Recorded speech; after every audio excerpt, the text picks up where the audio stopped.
Hey guys, welcome back. Today I'm going to be making roasted tomatillo dressing. It goes very well with a fajita salad, my personal favorite salad. Also, it goes very well as a mild sauce as well if you add a couple more jalapenos to it, or you can even just leave it as it is in the recipe. It goes very well with any Mexican dish as a condiment to put on top, especially with tacos. I use it a lot for my taco parties that I have. So we're going to go straight into it. Make sure you wash your hands first. I've already washed my hands, so skip a step. So make sure you wash your hands for at least 20 seconds with the soap and hot water. Alright, so first we're going to go on to here and we make our dressing out of tomatillos. And tomatillos are in the tomato family, except for they're in their own little class. They look like tomatoes, but they're very bitter. If I were just to eat this right now, it would not taste good. So you want to cook this, it'll help out with a little bit of the bitterness. But this is also how you make your verde salsa as well, is to use tomatillos. And when you see them in the market, they usually have like a little green husk around them. You peel that off, look at them, because sometimes you'll see little wormholes in there, or it'll be rotten sometimes. So you always want to just peel them off. It'll be a little sticky. So just wash your hands or wear gloves when you at the supermarket just to peel them if you're going to do them there. So once you do that, you grill them on the grill for about 10 minutes. I already did that. So all you do that, or you can just throw them in the oven for about 10 minutes. And you're looking, you can see how it changed colors on us, right? It's all this little light brown, nice little char marks because I actually grilled these. So it went from this green, very bright violet green tomatillo to these cooked ones right here. So that's what they look like when you finish cooking them. And so this is about 2.5 pounds. That's what this recipe is for. So we're going to take our tomatillos and we're going to put them in our blender here. And today I have Katie. She's my camera girl. Hello. And she does an excellent job in helping me film these videos. Thank you. So we got our tomatillos and we want to get that juice. I'm going to be asking some questions and making some comments too as he's doing this. Alright, so when I handle hot peppers, which is this jalapeno right here, and I like to wear gloves. And that'll keep me from the spicy oils irritating my skin, in case you accidentally touch your face. So this is a jalapeno. As it gets older, it starts turning red. So I had this one for a little bit. So right here, you kind of give it a little roll. That'll help break up the seeds that are inside. Alright, and then also too, I like to have a little separate cutting board for my spicy peppers. So you're just gonna carefully cut the top off. You're gonna cut it in half. And you see all those seeds right here. This is where it's very spicy, okay? So here we're gonna just take the seeds out. Get that white membrane out as well. And when you remove that, it'll take away a lot of the heat. If you like it a lot of spicy, then by all means, leave it. You know, but I don't want this spicy. So I'm just going to do this. And if you notice too, sometimes jalapenos aren't spicy because the fact that they're all different. And the way you can tell the difference, usually like this one doesn't have any brown veins on here. So this one's probably going to be a little mild one. The ones that have like the weird vines looking, they don't look so pretty and ugly, those ones are going to be a lot spicier because that means they didn't get a lot of water. They were starved of water, and so that really brings up the heat level and the capsaicin level in the jalapeno. So those ones will be a lot spicier even if you remove the seeds and the membrane. So if you don't want one that's too spicy, like if you want to use it for your jalapeno poppers, I suggest using those. If you do like spice, then those ones that you're going to want. So we're going to do about a 1/4 cup of jalapenos. Usually it's just a good a good large one. So we're just going to carefully chop up our jalapeno here. Nice little chop. Alright, you don't need to go too crazy, just nice little dice because we're going to throw this in the blender. So when we're measuring this, we have our measuring cups. So we have usually the biggest one on your measuring cup set is the 1 cup. Then it goes into 3/4 of a cup is the next one. Then it usually goes down to a 1/2 cup, and then 1/3 of a cup, and then a 1/4 cup. So today we're actually going to be using the 1/4 cup one, which is usually the smallest one on your set. And we're just going to fill it up. Right here, bam. Okay. So you can see here, got about a 1/4 cup, that's good enough. We're going to throw that in there. Okay, and then we're going to remove our spicy gloves here. I'm going to set this aside. And then we're going to go into our garlic. So here is our tablespoon and teaspoon measurements. So again, usually on the bigger setting of your set, usually the biggest one is your tablespoon measurement.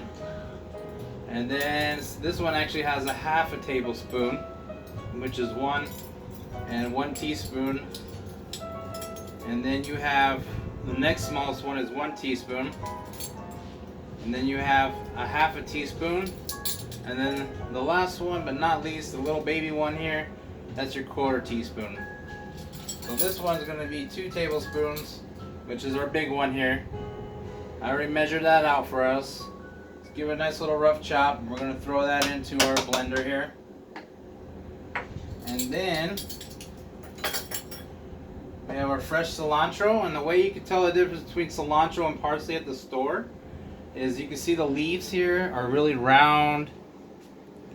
And when you go look at parsley, they're very pointy. So these leaves are round.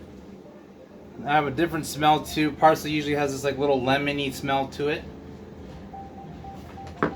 And so I chopped up about a 1/2 cup. So a 1/2 cup measurement, it would be this red one right here. So you can see the different sizes, right? All right, so we got our cilantro chop. Put it in our blender. And then now we have our limes. So we're going to zest it, which is we're going to use one of my favorite tools in the whole wide world, which is my zester.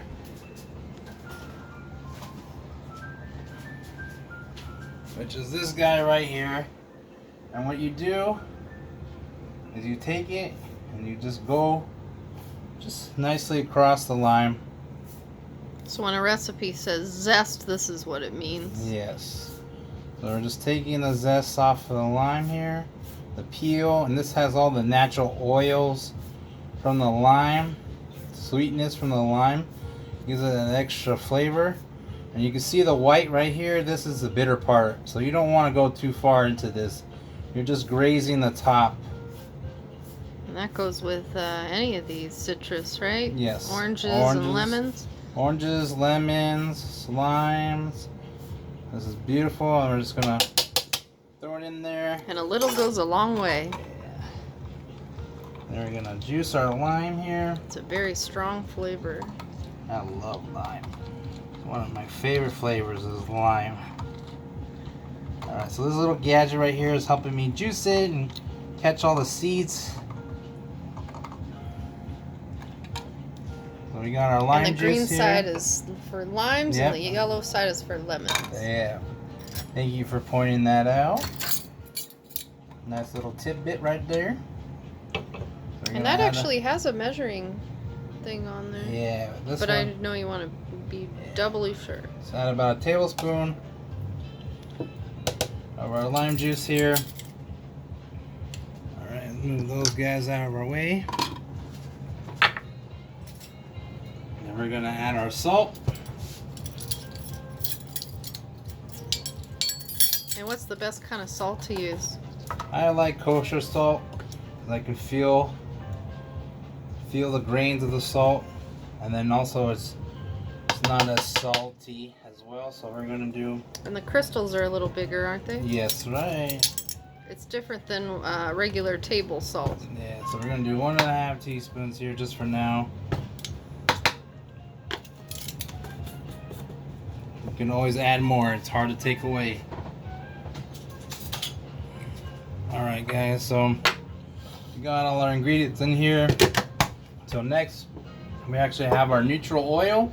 You can use whatever you want. Just don't use olive oil, extra virgin olive oil for this. Either canola oil, vegetable oil, sapphire oil, anything that has a neutral flavor. It doesn't taste like anything. So right now, guys, it'll get a little loud. We're gonna blend up our ingredients right now. So just put it in your food processor, blender, and just give it a nice little tap here. I'm just chopping everything up.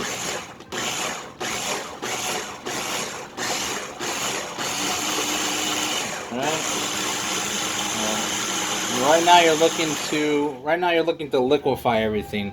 So you want to get this as smooth as possible. So we do this for a little bit. Blending all those lovely flavors together. This is how we're going to be making our dressing.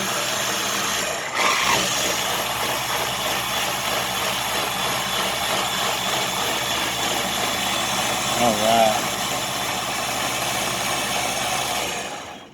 So that looks like all our ingredients are pretty well mixed in there. The flecks of green is our cilantro. That's perfectly fine. You're just looking to grind up the tomatillos and the garlic and the jalapeno. You don't want chunks of that. So now we're going to slowly pour in our oil as our mixer is going. Oh, make sure you leave the lid down so that way it doesn't splash out. Tidbit. And there you go. So turn it on. And you're going to slowly pour the oil in.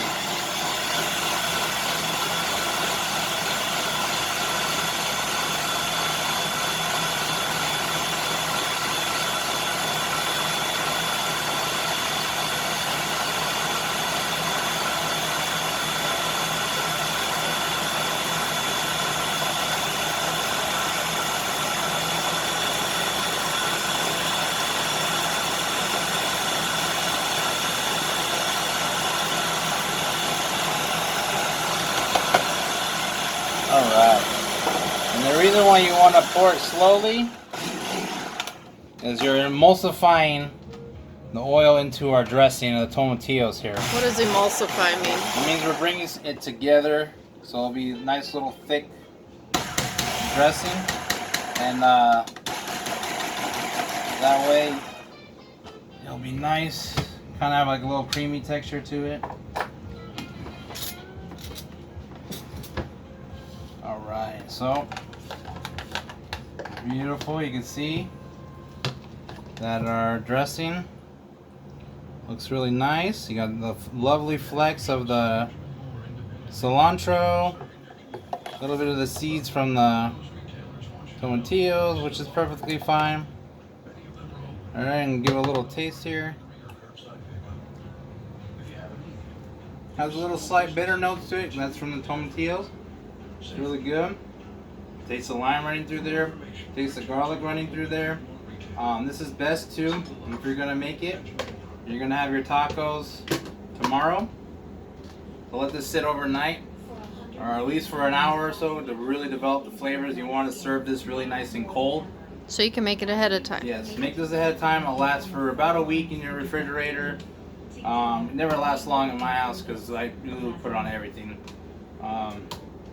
But this is a nice little sauce right here for your salads, tacos, any Mexican dish. This goes really well. I really love making this dressing. And so that is how you make lovely roasted tomatillo salad dressing.